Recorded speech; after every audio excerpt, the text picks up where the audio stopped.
Hey there, woman of valor. How are you? This is Lisa E. And I have a question for you. Have you ever set a big goal, like losing weight, getting a degree, or buying your dream home, and thought, once I get there, everything will be good? Or maybe it's once I get that promotion, start that business, or get that relationship I've been praying for. But then you get there, you receive the thing. And yeah, you're happy for a moment, but something feels off. Like you're already thinking, next, what's next? That feeling is what they call the arrival fallacy. It's when we think happiness is waiting for us at some finish line. But when we cross it, we realize we missed so much along the way. It's like we put all our hopes into that destination. But once we get there, we find that happiness isn't as permanent as we thought. Let's dive a little bit deeper into why that happens and how we can reframe this mindset. Here's the truth. We all fall into the trap of believing that when we finally get there, everything will be perfect. We tell ourselves, once I hit this milestone, I'll be happy. Once I get this promotion, everything will fall into place.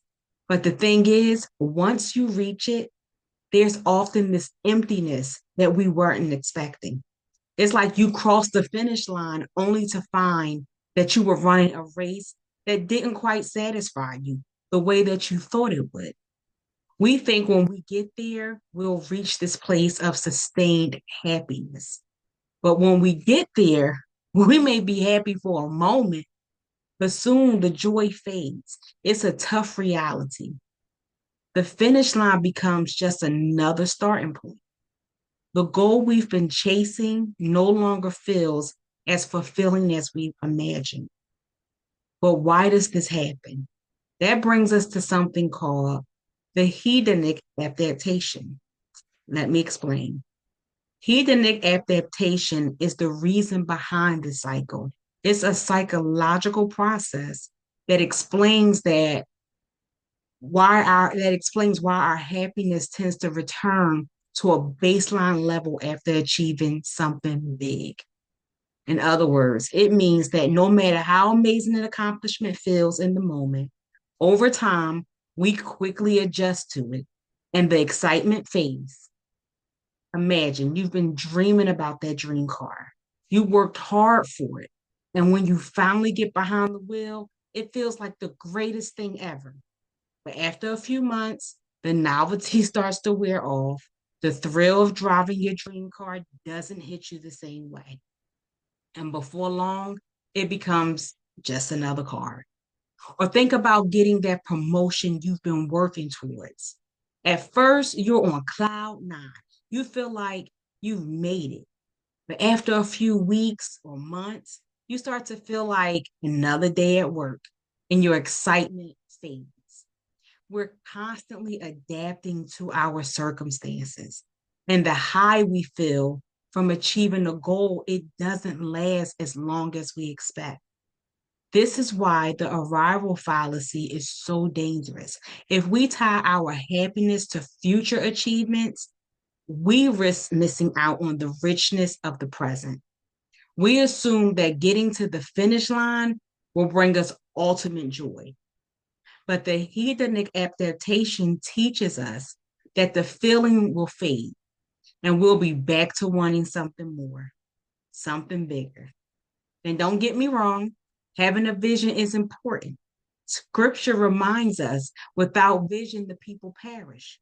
Your vision gives you direction. It's like plugging your address into a GPS. You need to know where you're headed, right? But here's where we get tripped up. Sometimes we make our vision an idol. We tell ourselves, I'll be happy when I land the promotion, when I hit my revenue goal, when I get married. But tying your joy to a future event is a trap. Why? Because it blinds you to what God is doing in your life right now. Listen, the journey is where the transformation happens. Did you hear that? The journey is where the transformation happens. It's where God shapes you, grows you, and prepares you for what's ahead. The struggles, the delays, the lessons, and the relationships, that's where the real treasure is. But we have to keep it real. It's easy to get tunnel vision. You get so focused on that one thing, the dream, the goal, the promise, that you miss all the small, beautiful moments happening right now. And here's a question for you. What happens if you get to the destination and it doesn't feel like you thought it would? Think about it. If you've been running full speed toward a goal, but you haven't taken the time to appreciate the process, the finish line can feel empty. That's why I'm here to remind you joy isn't waiting for you at the top of the mountain. Joy is already available to you in every step of the climb. So, what do we do with all this? How do we find a way to dream big, pursue our goals, and enjoy the journey without falling into the trap of the arrival fallacy? Here's the key: enjoy the process, not just the destination. We have to balance the vision of where we're going with the joy of where we are right now. It makes me think of when I climbed the Great Wall of China with my sister. Our goal was to get to the top, but instead of rushing to the top, we decided to stop, take photos, laugh at how out of breath we were, and chat with people we met along the way.